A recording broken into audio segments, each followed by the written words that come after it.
Hello and welcome along to a tutorial, a little one, regarding how to remove the tripod in an Insta360 image. Now this is the Insta image at the moment, but what we need to do is convert it to a JPEG. Simple as that. You might ask, before we do anything more, we have to export it in the right format and know where we're going. Export 360 photo is what you're looking for here, guys. Then start your export. Once you've started the export, it will go into a folder only you know. Once you've got it into your folder, we're going to need to use the Canva program or the Affinity photo, whichever one you want to use, but there's a Affinity free version now by those lovely people from Canva.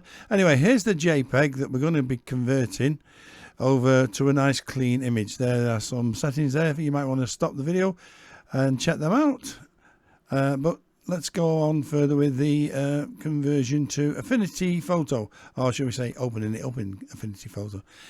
Now you're looking for the pixel. If you look at the top there, you've got a pink pixel, but at the bottom you'll notice this is the tripod that we're going to remove, this funny squiggly line, but we can't see it as a proper tripod at the moment.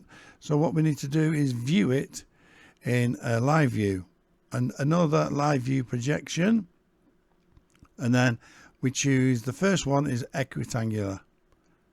And then if you look down at the bottom, because you now can move the image as a good 360 is, and there you'll see the little tripod. So we're going to remove this, guys, in this program Affinity. Simply choose the in-painting tool. Sorry about the croggy throat, I've got a bit of an issue going on, but we'll get through it. And just adjust the size of the brush until it's big enough for what you need. Obviously that's a little bit smaller, so we'll increase the size of the head of the brush over the top there, and you'll see a red line. Now this red line is what's going to remove underneath it. So this is actually, think of it as a visual rubber, but it's not. It's a cloner, because it removes one and adds another. So from the around it is the carpet colour, and it adds that to it. But sometimes it doesn't do a great job.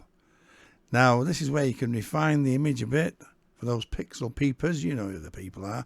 And get yourself a bit of a softer brush and go over the area that you've removed with squiggly lines. What do I mean by that? This is what I mean. Just put little squiggly lines, and what happens there is it goes into the area that you removed and causes mayhem with your eyes, so you can't see. So all of that is causing it to finely pixelate, is what I'm trying to say, and hide your work. Now you could spend a bit more time at that and make it a little bit better, like that. Or you could yes, say let's be happy with what we've got so far, because this is only to show you the basics of how to use the program. So now we need to go back to pixel, and this is very important. We have to remove the properties of the 360 viewer. Okay, once you've done that, you go back to the linear picture, if you will, the linear JPEG, and that's when you want to save or export it out as a JPEG. If you've already had a JPEG, just click save and you're done. And all you need to do then is look at your wonderful work in a viewer, and you'll see the 360 has been fully edited out. So what we've got here is the original, and I'm showing this in the Rico Theta software. So I'm all over the place here, but that's free. And I'm dragging in the edited version now. And as we can see, ta-da, we're now with a picture that's lovely and free of any tripod. Well, I don't know about you, but I've only been using the Insta360 X5 for a while, only a couple of months maybe. And I'm very impressed with the outside images as well as the inside. This is a HDR image straight out of the camera, apart from the removal of the tripod, and this is what you get.